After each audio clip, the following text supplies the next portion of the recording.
ọbụla na-ekwu ajọ okwu n'isi Maazị Nnamdi Kanu aja anaghị etigbu gị. Onye ọbụla na-ekwu ọtụrụ ọsọ ebe ajọ okwu n'isi ụmụ Igbo niile aja anyị Igbo ga-egbu gị. Onye ọbụla na-ekwu ajọ okwu na anyị emenwu mmeri aja anaghị egbu gị. Onye ọbụla na-ekwu ọtụrụ ọsọ gbasara n'isi Simon Ekpa Ngozi Orabueze aja anaghị egbu gị. Please, my fellow Biafrans, follow me carefully and watch this particular video. After watching this video, do not forget to like, share, and also drop your opinion in the comment section because your opinion matters a lot. Biafra has gone far. We have gone far.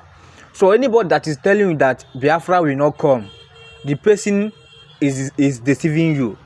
And my advice to all the Biafrans, to all the lovers of Biafrans, is that we need to come together and fight this struggle as one. We need to fight this struggle as one. We don't want to scatter ourselves and start fighting for this struggle. It will not be easy for us. But I pray that Biafra will come faster if we come together and do it as one. So thank you and watch this video. And after watching this video, I beg, share this video so that other people can be able to see it. One love. ọbụla na-ekwu ajọ okwu n'isi Maazị Nnamdi Kanu aja anaghị etigbu gị. Onye ọbụla na-ekwu ọtụrụ ọsọ ebe ajọ okwu n'isi ụmụ Igbo niile aja anyị Igbo ga-egbu gị. Onye ọbụla na-ekwu ajọ okwu na anyị emenwu mmeri aja anaghị egbu gị. Onye ọbụla na-ekwu ọtụrụ ọsọ gbasara n'isi Simon Ekpa Ngozi Orabueze aja anaghị egbu gị. Onye ọbụla sị na mma bụ Chinakachi nwunye kodu n'ide mmiri na mmeji eze eze mmiri na ọnwụla na mma enweta ajọ ibe na mma afụkwọ ife na ndụ m niile aja anaghị egbu onye mma na-aga n'iru. A sị na mmadụ ndụ witness ya Biafra, a sị na Biafra ya abịa, a sị na ị ga-enwe mmeri ise, a sị na ị ga-aga n'iru ise. Ndị nzuzu na-ezuzugharị ọ ya emesịa eme ụnụ van n'anya, o yi efu unu n'anya, a sị na ị ga-efu go ya na onye bụla nsịkwa na Biafra ama mbịakpọ, a sị na onye iberibe ka ebu na anụ ka ọkwụkwa asụ ngwa ya na chi efurugo na ị ga-enwe mmeri. Onye bụla sị na ya menwe mmeri onye iberibe ka ebu, a sị na aja anyị Igbo ya etigbu ya ise. Onye bụla sị na Biafra o nwere eziokwu ndị Igbo chọrọ ịnụ and eziokwu ahụ eziokwu nke Chineke. Onye mere Maazị Nnamdi na-ekwu okwu ọ sị gị na Igbo wasụ nke eluigwe na Igbo heavenly language. Ihe Maazị Nnamdi Kanu na ọ na-agwa gị na Biafra heaven na-abịa n'ụwa ka Chineke ga-eji wee bido ọrụ ịtọpụ ndị eke na-agbụ maka na enweta Biafra atọ a Afrịka enwere onwe ha n'aka ndị ọcha. Ụdị onye dị otu a onye ọbụla kwugidere ga-ata ahụhụ. And ndị Amerịka ahụ na Grace hụ ebube hụ ọkụ na Maazị Nnamdi Kanu n'iti na-achọkwa ka ha si na ya tapụrụkwa Grace maka ihe na Amerịka adịghị egwu egwu. Mgbọsị Amerịka bịara atọ bọmbụ na Sokoto ha gwara ndị Naijiria. Maazị Nnamdi Kanu popularity anaghị akarịkwa popularity Mandela o marakwa na amara o. Popularity Maazị Nnamdi Kanu anakwa akakwa nke Mandela. Mandela nọ to 7 years na prison. Maazị Nnamdi Kanu nọ how many years? America eto okoko mkpu maka ya o. Chetakwa n'oge a tụrụ Mandela nga na Margaret Thatcher so na Mandela declare Mandela as a terrorist that time o. Ndị Nigeria atọ Maazị Nnamdi Kanu nga they declare him as terrorist. Chetakwa n'oge a tụrụ Mandela nga n'ogo second ya nọ n'obodo Igbo na-eti mkpu maka Mandela. Atụkwa Maazị Nnamdi Kanu nga ụmụ Igbo dị iche iche n'ọgbara obodo dị iche na-eti mkpu maka Maazị Nnamdi Kanu. America abanye ego. Ịmara America nwe ka ha si eme ha na-agwa ka ha na-esi gị warning, ha na-agwa ka ha na-esi gị warning mgbochi ha ga-abịa ime ihe ha chọrọ ime iwe ike nọ n'ọra ha ime ihe ha chọrọ ime. Ọkwa ma ihe a Maazị Nnamdi Kanu na-azọ na o nwetego ya mana ọ fụtụ obere oge ka ọ pụta ihe. Alright, Igbo Igbo mama konye chikwara ya zelo. So Saturday the 25th day of July 2026, but today I will not send ụbọchị taa ga-adịrị anyị ncha mma.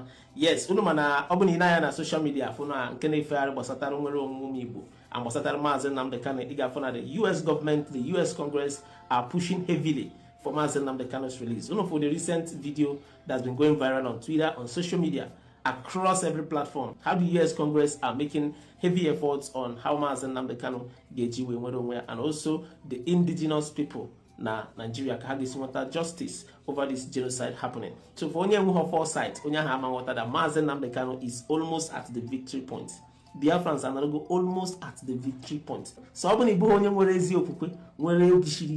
will be left behind because we are already about crossing into the what? The promised land. Propaganda and if you are on social media, Nnamdi Kanu Jimekwanka, if I'm Nnamdi Kanu Gabiga, can Nelson Mandela Gabiga. I will leave you guys first of all to hear from the people pushing from US. Konoho, the efforts they are pushing, calling on the attention of the US Congress to actually do something in the case of the indigenous people in Nigeria. And then thereafter, I'll play you guys a continuation of this video broadcast. If you want this video, I don't want to say much. Share your thoughts and opinion after watching the video, and also do well to share this video. Candy as always, with fear. Enjoy the rest of the videos. I'll be right back. We are joined by the former chairman of the Africa Subcommittee, who is now over at the Energy and Commerce Committee, James, and I want to thank him. February of 2024, he had a very important hearing on Nigeria and other advocacy throughout that time. So the floor is yours. Mr. Chairman, thank you so much for your personal invitation, for your leadership, and for your friendship. I'm honored to be back. Psalms 96:14 asks, "Who will rise up for me against the wicked? Who will take a stand for me against evildoers?" Nigeria is facing one of the gravest religious freedom crises in the world. As the former chairman of the House Foreign Affairs Committee on Africa, I have visited and have seen firsthand the direness of the conditions in what is now the deadliest place on earth to be a Christian. They are targeted, displaced, and killed simply for their faith. The ancient plea, "Is there no help for the widow's son?" still echoes today. Since 2019, nearly 17,000 Christians have been killed. In the first 7 months of this year alone, hundreds more were murdered. On June 13th, during the Yellowwater Massacre, more than 280 Christians were slaughtered in a single day. These are not isolated tragedies, but a sustained pattern of religiously motivated violence, often ignored or even enabled by the Nigerian government. Extremist groups like Boko Haram, Fulani militants, and ISIS West Africa attack often without any meaningful intervention from authorities. The lack of response has created an atmosphere of impunity where Christians continue to live in constant threat and fear. The United States has previously recognized this crisis. President Trump not only designated Nigeria as a country of particular concern during his first term, but redesignated it again in his second term after President Biden inexplicably removed that designation. Religious persecution is tied to political repression and weakening institutions in Nigeria. Example, the detention of Nnamdi Kanu is a clear example. In 2022, Nigeria's Court of Appeal struck down the charges against him and ordered his release. The UN Working Group on Arbitrary Detention has also called for his unconditional release. Yet he remains in solitary confinement, in deteriorating health, and recently had to represent himself in court.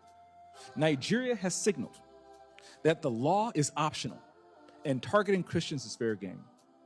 Just hours ago this morning, despite the pleas and cries of the Nigerian people and many Nigerian lawmakers, Nnamdi Kanu was convicted on all charges.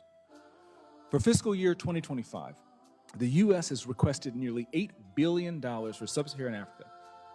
But when Americans see political prisoners, judicial defiance, and the slaughter of Christians, they understandably ask as they meet their own struggles, why should our tax dollars support governments that refuse to protect their own people? Is our aid aiding a genocide? Nigeria is a nation of tremendous potential, but that potential is being choked out by violent persecution of its Christian population. No country can build a stable future where churches are burned, believers are killed, and communities live in fear. The United States must stay engaged, and Nigeria must change course now.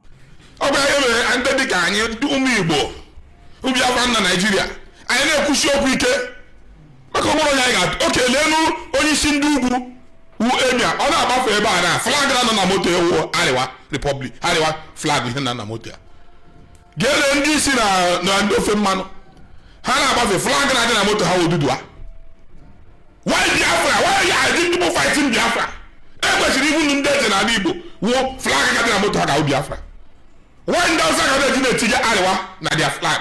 Ndị Yoruba na-eti Odudua na-ekele mụ that they are sons of Oduduas. And ndị Igbo kwuzi okwu bụ asị weta anyị Igbo. America ma nke wee eziokwu hapụ okwu asị na mpụ eji tụkpọ Nigeria. How do you know? Look at China. Look at what our brother just said. na China na mmadụ na-enwere drugs amụ fake drug egbuo onye isi kwesịrị ihu nchekwa ihe gbasara drugs. Mana na Nigeria agwọ na-amụ eke na nke na-ele mmadụ ndị ọjọọ everyday ndị ọjọọ na-abanyere mba. Ihe m na-agba gị na ihe America tiga ọnụ ọbụghị egwuregwu. America adịghị eme propaganda.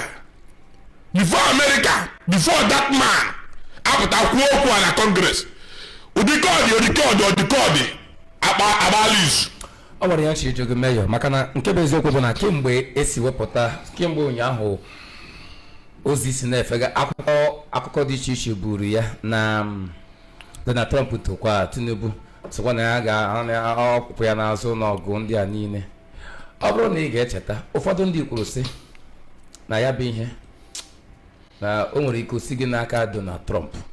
Nke mbụ bụ na ozi a abụghị ụnyaahụ ka ọ pụtara, a na-ekwu na izu ụka abụọ gara aga July 6 ka ọ pụtara. Ụfọdụ ndị na-ekwusị APC anyị ma ifuru ka ha si aṅụrị na sọsọ na Donald Trump na ebubo ma ọ bụrụ na Donald Trump dere ha na-aṅụrị ka a ga-asị na ha enwetala mmeri 2027. Sọsọ na-asị akwụ m ọnụ n'azụ akwụ m gị n'azụ n'ilu. So ọ bụghị sọsọ ọ bụ na ego edemede ọfụma n'ozi a dị n'akwụkwọ akụkọ ma ọ bụrụ na Donald Trump depụtara eziokwu. Nke mbụ bụ na asị na Donald Trump de ọ kara ịpụtara n'akara X Donald Trump ọ kagoro ifuru mgbe a tụrụ ogbunigwe ozugbo o tinyere na X ya ịgotago ihe ọbụla kwesịrị ịdị ya mana ọ nwebeghị ozi gosiri n'akara Donald Trump niile na ya wetara. Nke a bụ nke mbụ ana m abịa. Nke abụọ bụ na ọ bụrụ ha na Donald Trump n'ihe ozu ụbọchị ahụ ọ na-apụta n'abalị 6 abalị 7 ka ọ kara ịpụta ihe mana ihe ndị a niile kedu ihe o ji bụrụ ugbu a? Nke mbụ bụ na ekwunya na television yesterday night oge m na-eme news and lies na issues n'oyibo. Nke mbụ ihe a na-agụrụ anya wụrụ Donald Trump dere. Donald Trump wepụtara ọnụ kpọọ Nigeria a disgraceful nation ozori ozo oderi ya na-akwọ sendọrọ anyị. Maybe ndị America ederele ndị akwọ sị na ha mee improve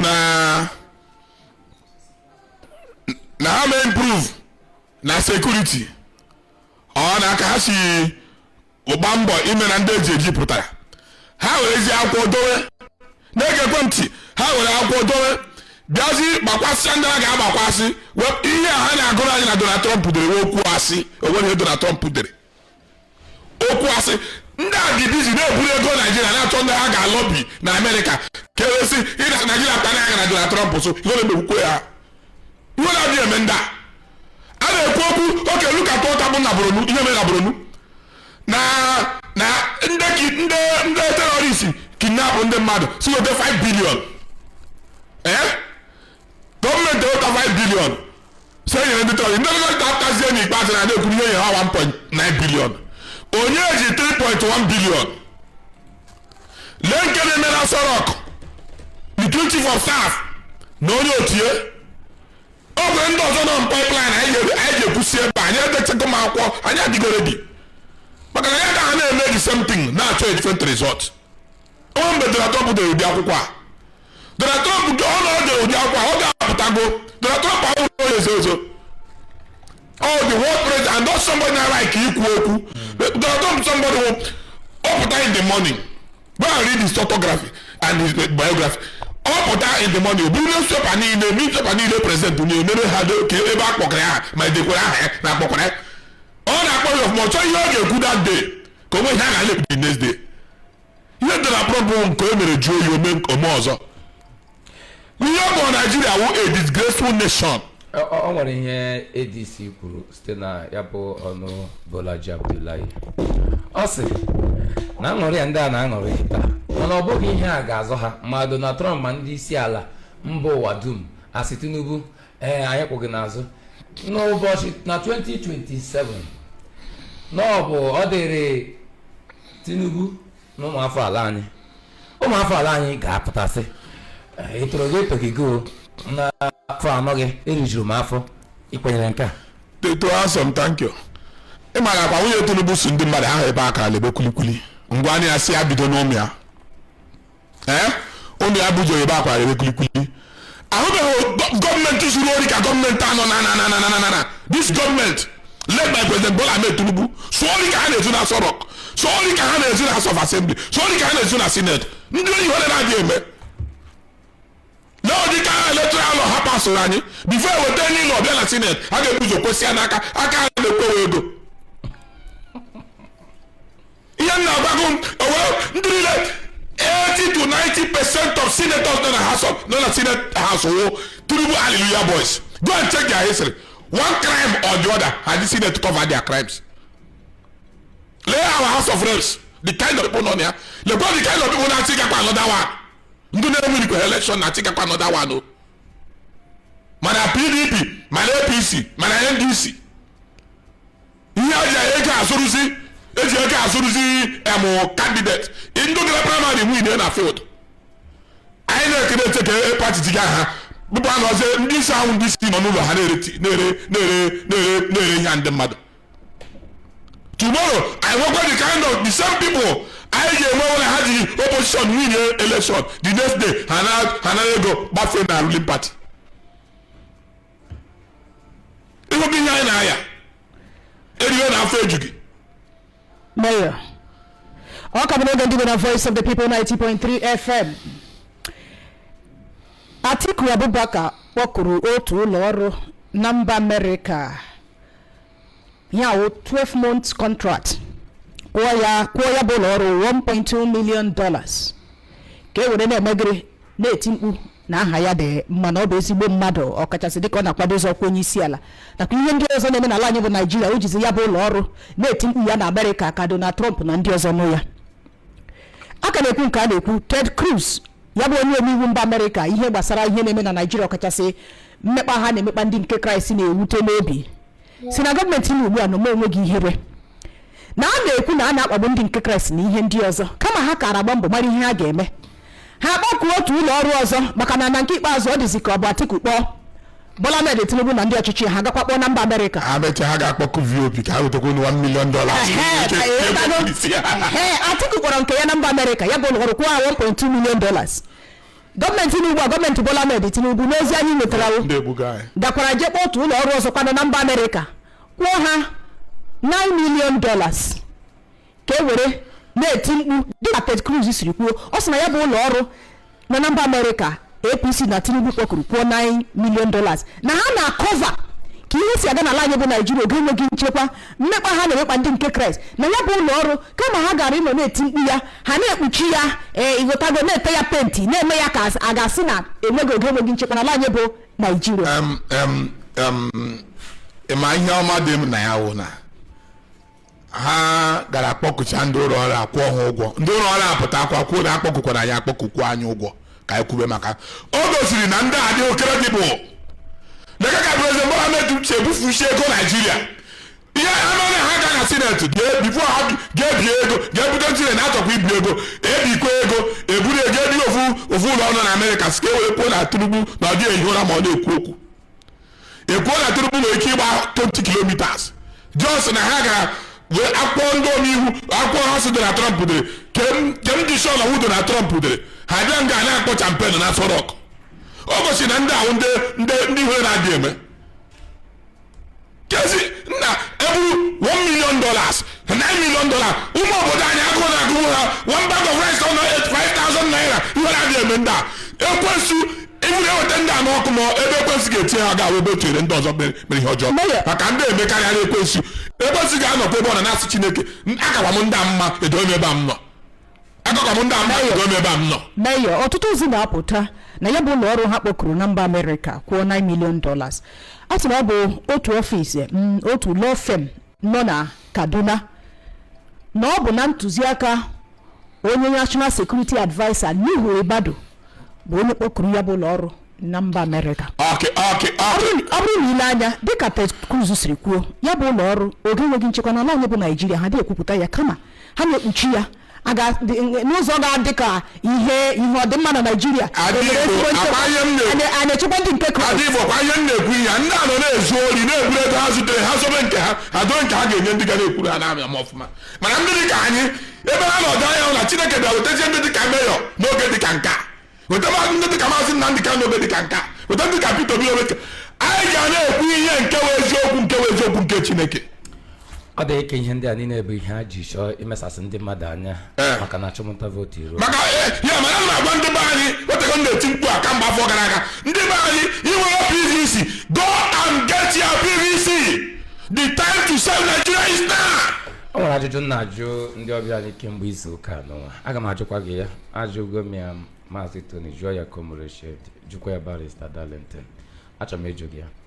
Ndị nkatọ na-ekwu na ntuli aka na ụmụafọ ala anyị na-eji mmetụta uche eme gịnị atapị ya na ọ mara ihe afọ mee ya bụ ntuli aka na 2027. Ọ bụrụ na asị gị na Maazị Peter Obi nwetara mmeri na ụfọdụ n'ime ụmụafọ ala anyị imirikiti n'ime ha agaghị ekweta na ntuli aka gara asịrịrị werere bịalụsa na akpọrọ Maazị Peter Obi. Ha fụkwuru asị na ndọrọndọrọ ọchịchị nwere ka esi akụ ya ya bụ otu okwu eri okwe na ọ bụghị site na akacha nwe mkparamagwa na-egwu ndọrọndọrọ ọchịchị Igbo onye kacha wee bute ga-enweta mmeri ya. Ikwenyere na na ọ bụrụ na akpọpụta Bola Ahmed Tinubu na ntuli aka ga-agarịrịsịrịrị werere ị ga-ekweta n'eziokwu na INEC gbara mbọ? Onweghị ihe ga-emenụ President Tinubu win election free and fair na Nigeria. Kedu iji kwuo nke maka na ọ dagonu nke ọchịchị ka ekosichi ya nke ọchịchị osi ebe one bag of rice nọ wege na 80,000 onye Buhari the worst president ewego Nigeria kazi mma in leadership democracy. Askari kedu ofu ihe ị ga-eji si aga itegara President Tinubu election vote gwa ofu ihe o mere ọwụ security ọwụ ibuda ihe a na-eri eri ka ọ okporo ụzọ ọ na-arụ gwa m lelu coastal road ha ka ahụ gwa fraud another fraud aka ga-emepe emepe. Kedu ihe ọ ofu ihe m na-akpagbu akpụkpụ m na-epe before Chukwu oke abịa ma na atụ election free and fair Nigeria before 12 o'clock President Tinubu start of Aso Rock. Eweziokwu ka m na-agwago keweziokwu since the history of the look at Buhari the worst president ever in Nigeria bịaziri kat President Tinubu mma onye so accountant. Madam Mayor. Uju ori a na-ezu with this government emebi na Nigeria before. Learning budget. Nigeria got World Cup o etigiri anyị expenses World Cup na budget. Some of our people are there and ihe na-eme no. Mana o kele ọrụ anyị dị na-agwa ihe na-eme no. I don't have time for study. I don't have time for research.